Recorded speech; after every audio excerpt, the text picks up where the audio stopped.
Заслужава ли си да си направите фитнес зала вкъщи и колко пари ми излезе? Тази ръкофатка примерно струва 500 лева. Машината, която ви показах в предното ми видео е 15 000 лева. Ще разгледаме и плюсовете и минусите на това да имаш фитнес зала вкъщи. Както вече сте видяли темата на видеото, днес ще ви покажа моята зала. Обещах ви още в миналото видео, че ще направя това нещо. Ще ви покажа всяко едно нещо, което съм направил, купил, колко ми е излезло като пари, заслужава ли си като цяло да имаш фитнес зала вкъщи и какви са моите съвети към вас, ако вие сте решили също да си направите такова нещо и такова съоръжение, за да не посещавате комерциалните фитнеси. Основата на всяка една фитнес зала за мене, ако си правите вкъщи и нямате много пространство, защото моята фитнес зала тук е 18 квадрата е тази стая, в която съм направил фитнес си. Това е в моята къща на първия етаж, за да мога да внасям и да изнасям уредите по-лесно, защото се качвате нагоре с тях е почти невъзможно. Първото нещо, което искам да ви покажа, което беше най-важно за мен, когато започнах изобщо идеята за фитнес зала вкъщи, защото това не се е случило за един ден. Аз от много години тренирам и вкъщи, и в фитнес зали съм ходил. Като цяло предпочитам да тренирам вкъщи, ако мога, да си направя това удобство, ми е по-добре. Дори когато съм се готвил за състезания по културизъм, е било много по-добре, защото просто си сам в залата и преценяваш всяко едно нещо, става много по-бързо, много по-лесно. Първото нещо и основата, която трябва да имате според мен е такава стойка, на която може да правите. Тази стойка съм си я правил аз, бяха по-евтини цените на материалите. Сега в момента може би е по-глупаво да си правите вие уредите, защото първо, ако нямате как вие самите да го направите, труда да ви бъде създаден уреда при някой железар или заварчик, то трябва много стругари, не е само един човек, който работи по един уред. Труда е вече много скъп.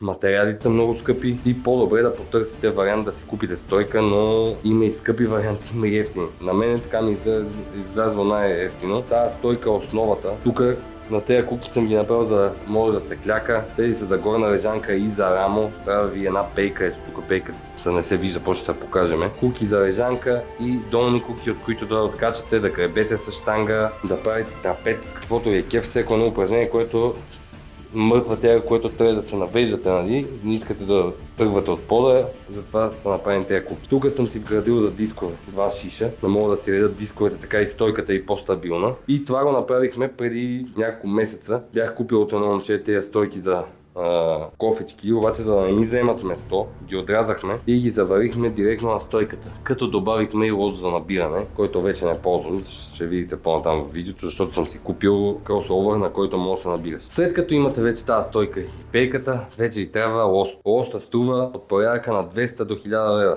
зависи как го намерите, дали е втора употреба, дали е нов, коя марка. Ето го лоста, който ползвам. Този лост е олимпийски, стандартен, 2,20 е дълъг, FI 50 тежести. Стар руски лост, мисля, че защото го взех от едни железари. Преди много години го бяха издали. Взех го за 100 лева и го продадоха. Лост е твърд, много по-добър от китайските, които сте виждали по повечето зали, които се предлагат. Следващия лост, който искам да ви покажа, е този Safety Bar, който на мен лично ми е много удобен за крековете. Реално аз не съм и клякал скоро, нали? Но сега като започна пак да тренирам крака, защото ви обясних, че имам проблеми с шипове и такива неща. Ще почна с този лост, защото ми позволява да стоя малко по-изправен, да ме натиска напред, не ме болят китките. Реално моята идея е бодибилдинг, искам краката ми просто да станат по-яки, така че не е нужно да клякам с другия лост, защото дори да изгуба от техниката и от килограмите с другия лост, аз ми е след тая. Искам да стана як просто. Този лост е от порядъка на 500-600 лева. Може да си го закупите. Не са малки сумите по принцип за домашна зала, но аз лично съм предпочел да си направя това, вместо да си купя примерно BMW 60, тройка дизел и да го чипосам. Аз съм предпочел да си направя фитнес зала. Това на мене ми харесва, затова всеки преценява как да похарчи парите си. Другия лост, който имам и ползвам, е този къс EZ лост. Ако 150 лева може да се намери нов. Но пак затова ви казвам, търсете хубаво по OLX, ако сте решили и така нататък, защото мога да намирате примерно такъв лост и за 50 лева дори. Просто цените не могат да бъдат фиксирани на тези неща, защото примерно има нови китайски, които са много скъпи. По-добре да си купите по-евтин вариант, използван, но по-марков, защото ще ви е много по-добре. Сега ще ви покажа и с уредите каква е разлика. И защо реално аз предпочитам да не купувам нови уреди, а да ги преправям или да купувам стари, да ги рециклирам, защото са много по-добре работещи. Ето го и огледалото, което съм купил, то около 200 лева ми е излязло. Тежестите Имам бая тежести.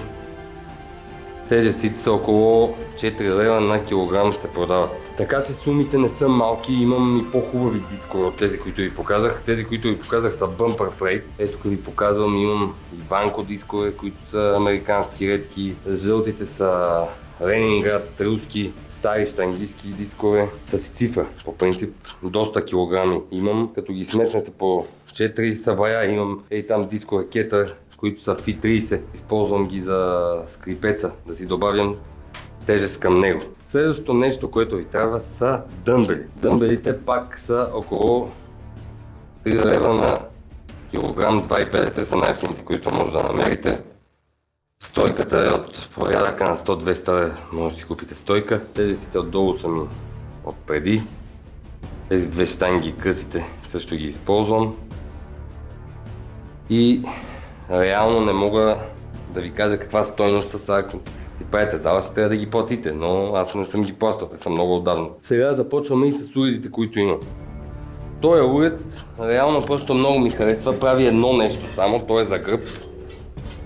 Наутилус е, американски, много рядък, паза си го, ще го рециклирам и кожите ще му направя, но ако правите домашна зала, той не ви е необходим. Просто аз съм маняк на тия уреди, както ако бяхте видели в миналото видео, също имаше един уред, на който правих гръб. Този уред реално е колекционерски, струва 15 000. Е дошъл в България около 15 000 лева и се налага да го махна от тук, защото просто искам да вкарам още неща, да си нареда залата така, че да мога да тренирам. Този уред е много хубав, но прави само едно нещо и е много скъп и реално просто няма смисъл да е тук, а и може би ще го продадем в чужбина. Все пак бизнесът е на първо място, няма какво да направим. Продължаваме с следващото нещо, което съм си купил. Следващото нещо е ето това столче за крака. Краката са много важни да се правят. Това столче е много високо, но аз точно с тази цел го взех, защото е толкова високо. Преработих му лагерите и тези шишове на оригиналните, това е Bodysport машина. Ако се интересувате и гледате по-далеч да си купите, имайте в предвид, че тия шишове са криви със сигурност, защото тая фирма ги е правила от водопроводни тръби. Тук беха зверски криви и машината не вървеше. И реално аз ги направих тези шишове. Един стругар ми направи резби отгоре да мога да ги монтирам. Аз ги излъсках и ето машината върви супер. Защо съм я избрал такава по-висока? За да мога, съм си направил едно трупче да стъпа наобратно и да мога да правя задно бедро от трупчето, да сгъвам, за да мога да ползвам тази машина да е 2 в 1.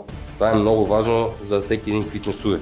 Тъй като ви казах, че всеки един уред е много важен да е много неща в едно за домашна зала. Тук този скрипец съм си го правил аз. Този скрипец беше машина за предно бедро, пак правена. Една зала я купих и го преправих на горен скрипец. След това въже мога да го направя на долен скрипец и ето тук съм закачил мечка, която се надявам да виждате. Приставка да мушна щангата и да правя мечка. Тук правя и трицепс, по-тежко. Тия тежести са за него, защото стака 85 кг, да мога да добавям да става над 100 кг, когато съм по-силен. И вече от тук почват приставките, които са доста голяма сума. Ето ги всичките приставки, които имам. Всякакви лостове, правени, купувани, въжета. На този скрипец имам въжета. Тая ръкофатка на Трион, която вече силно сте видели, че това струва около 500 лева, но си заслужава, ако имате по-голям ресурс. Целият сет Трион ще ви свърши супер работа, ако сте ги пробвали в по-луксозните зали. В София ги има тези сетове. Зверски удобни са. Скъпи са, но са удобни.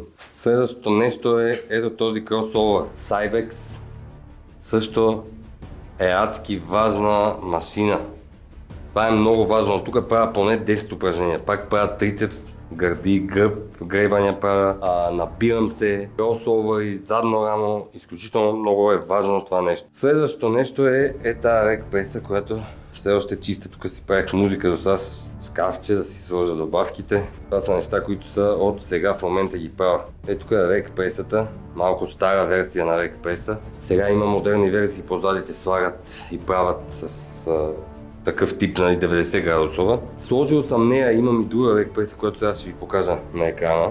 Обаче проблема на другата рек преса е, че е дълга 2,50 и не ме устройва за тази зала. Бях я сложил, рециклирах я, беше в много лошо състояние. Рек пресата е много редка, но просто на този етап няма какво да направя. Какви съвети бих ви дал, ако сте тръгнали да си правите зала? Сега аз може би не съм най-добрият пример за да ви давам съвети за домашна зала, защото моята излязла повече пари от обикновеното. Може би над 20 000 съм дал за уреди, защото това не са единствените уреди, които имам тук. За жалост бях малко вманиачен. Имам още машини за гръб, за гърди, станции много редки, стари, но просто няма как да ги вкарам тук. Леко попрекалих, пейки имам много неща, които реално не ми трябва толкова много. Ако вие сте решили да направите зала и направите основното, да купите една такава стойка с пейка, штанга, тежести и някакви дъмбели и си вземете един скрипец, който да е комбиниран, вие вече може да станете напълно независими и да не ходите на фитнес. Плюсовете на това нещо са, че се тренира много по-лесно, не ви пречат хора, не ви разсейват.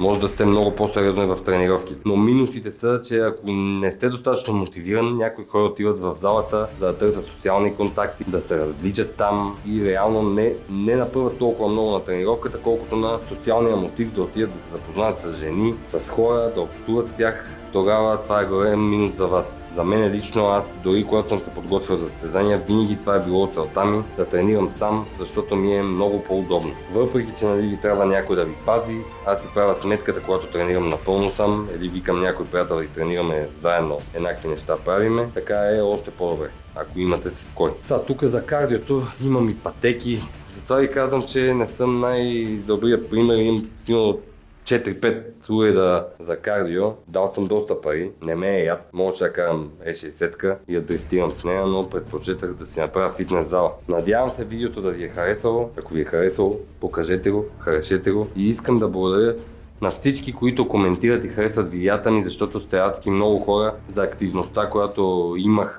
Аз нямах много голяма активност, както знаете. Това ми е 6-7 клип, откакто съм стартирал наново да качвам в канала. Адски много коментари, чета ги, отговарям на всеки един, благодаря на всеки един, че ми помагате толкова много. Не съм очаквал толкова хора да проявяват интерес към видеята ми, въпреки че гледанията са много малко. Точно това ме държи мотивиран. Няма да се откажа да правя видеа, се опитам да ви помогна, ще ви покажа всичките ми проблеми, които имам, как се опитвам да ги разреша. Ще влезнем заедно във форма и се надявам да съм ви полезен и да се видим в следващото видео.